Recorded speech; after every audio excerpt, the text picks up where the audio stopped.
It was about a year ago, beautiful Sunday afternoon in Forest Park, nice leisurely bike ride. I was 3 weeks away from the New York Marathon, coming down this stretch of the bike path, and I noticed over my left shoulder some guy was trying to pass me, and so I moved over just a little bit. My front tire went off the pavement into the gravel, and I went down like a ton of bricks, hit face first literally, knocked unconscious for a few minutes. 4 firemen, 3 EMTs came and strapped me to the board and took me across the street to Barnes Jewish Hospital.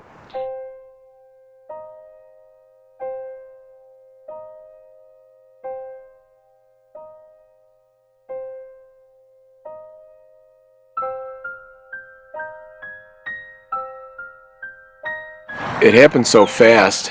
I was knocked unconscious for a few minutes, and by the time I woke up, there was a guy kneeling over me, and the first thing I said was, "Please don't move me." And he said, "It's okay." We called 911, and the ambulance is on its way.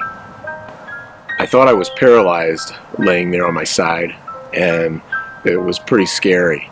And the first thing that I realized was that it was October 16th, and my mom and dad had passed away on October 17th and 18th. When we first got the call, we weren't actually able to get the ambulance to where Chris was because he was down a hill off the bike path and pretty far away from anywhere we could park the rig. So we grabbed our equipment and trekked down there. When we first got to him, we knew right away he was in really bad shape. He had obvious facial trauma, a slew of other injuries, and we were concerned that he had a neck fracture. Because of the seriousness of his injuries and the difficulty presented by the location where we found him, we knew we had to work quickly and very carefully to get him stabilized and get him over to Barnes in order to give him the best possible outcome. When Chris came to our emergency room, what we found is that he had weakness in his left upper extremity. His left arm wasn't working as well as the right. In addition, we found that he had decreased sensation in his upper extremities as well. When we see a patient who comes in where we suspect that there is a cervical spine injury, which is what we suspected here, we obtain plain radiographs or x-rays. We get advanced imaging studies such as an MRI scan or a CT scan. And what those studies showed in Chris's case is that he had a disc herniation at C3, C4. The C3, C4 is one of the higher levels in the cervical spine.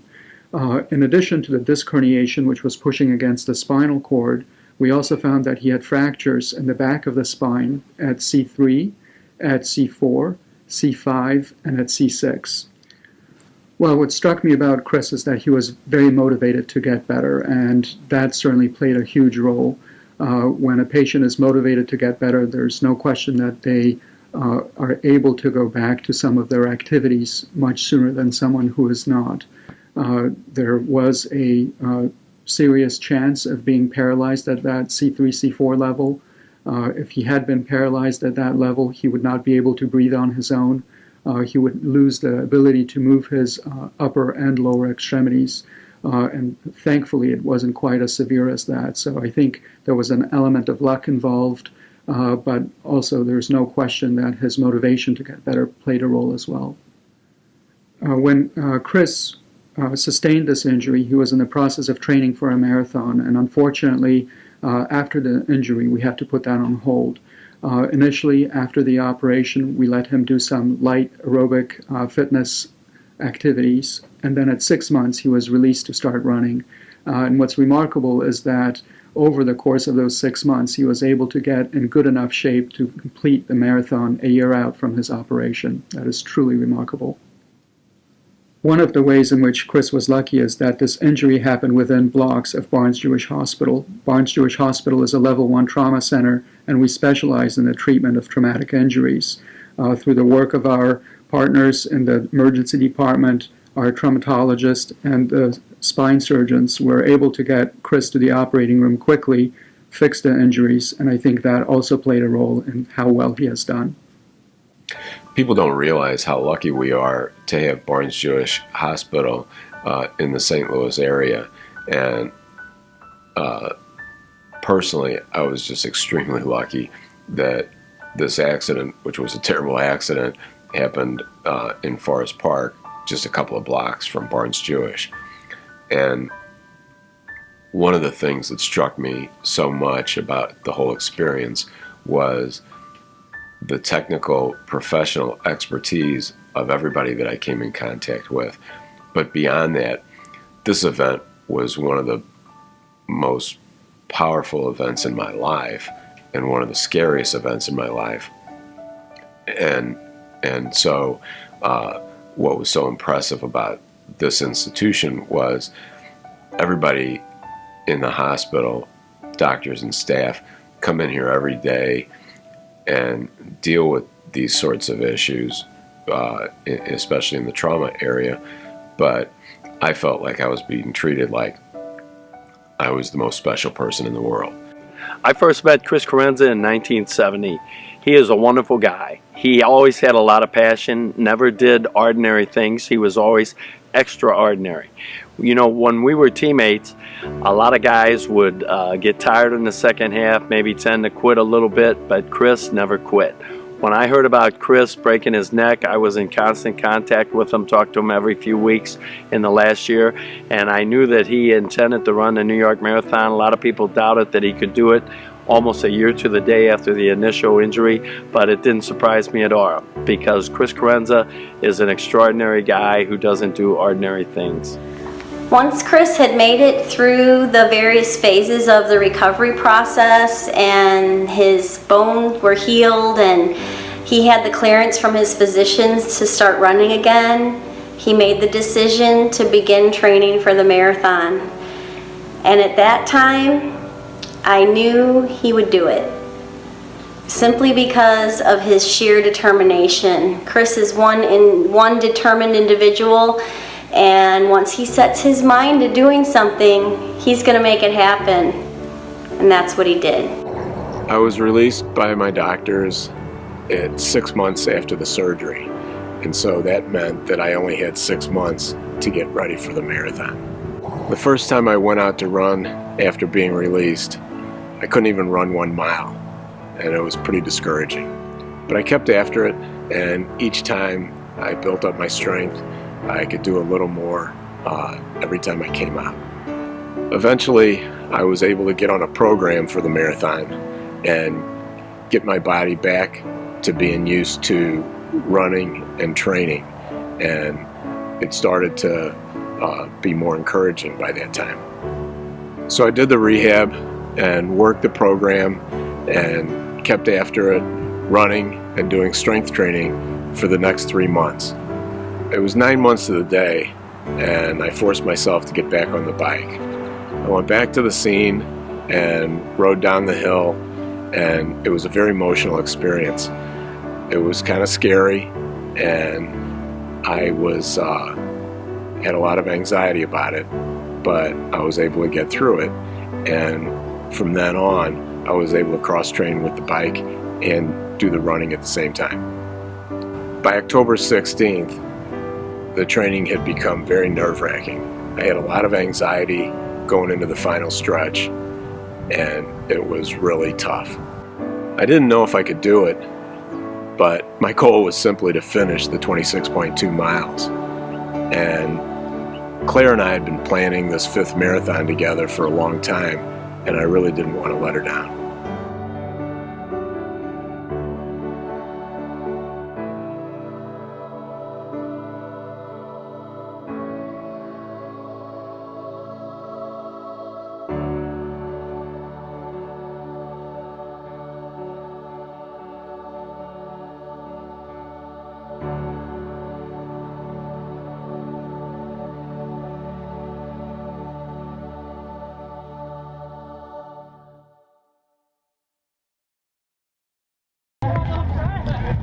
Okay, here we go.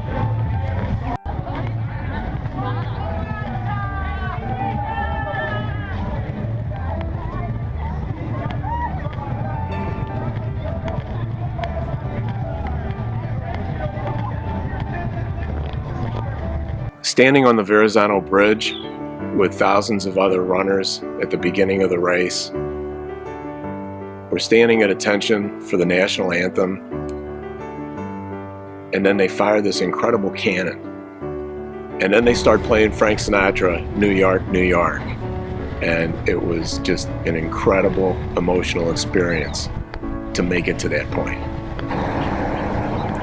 When I got to 13.1, it was about halfway, and I was actually feeling pretty good by then.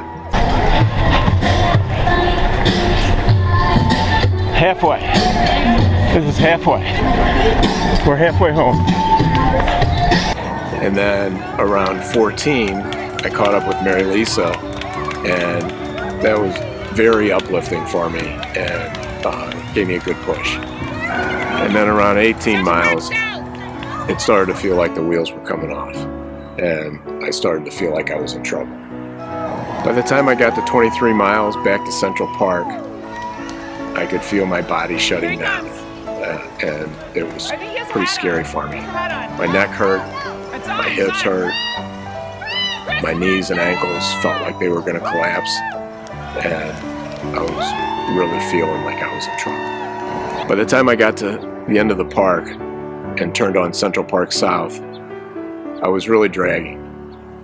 I was then able to see Mary Lisa, and she started screaming, "I'm so proud of you, I love you," and that was really exciting and made me feel great. Then I turned back into the park, and I was pretty much dragging myself up that last hill to the finish line, and all of a sudden I heard Claire and Nikki, and they were yelling, "Papa, Papa, we love you. You did it. We're so proud of you. Keep going." And it was just incredibly emotional. It's very exciting. The young lady who put the medal on my neck was going, "You did it. You did it. Congratulations. Way to go." I was in such bad shape by then as I made my way out of the park. There were 3 medical spotters who came up and asked me if I needed to go to the medical tent. And I was so excited about seeing my girls that I just kept going. I made my way out of the park, and I was just so emotional. Caught up with Nikki, came running up and gave me a big hug, and we're both excited. And then Claire came up and gave me a big hug, and we were both crying. And then Mary Lisa came up, and it was just this incredible experience. Zach was there, and we were all there together. It was such an amazing experience to be together and share that moment, and to be able to thank them for all the love and support they had given me over the past year to make this incredible moment possible. And the thing is, throughout this whole journey, through the training and during the marathon itself, there were times when I felt like quitting. But whenever that happened, I could hear my dad's voice saying, "There's no such thing as can't."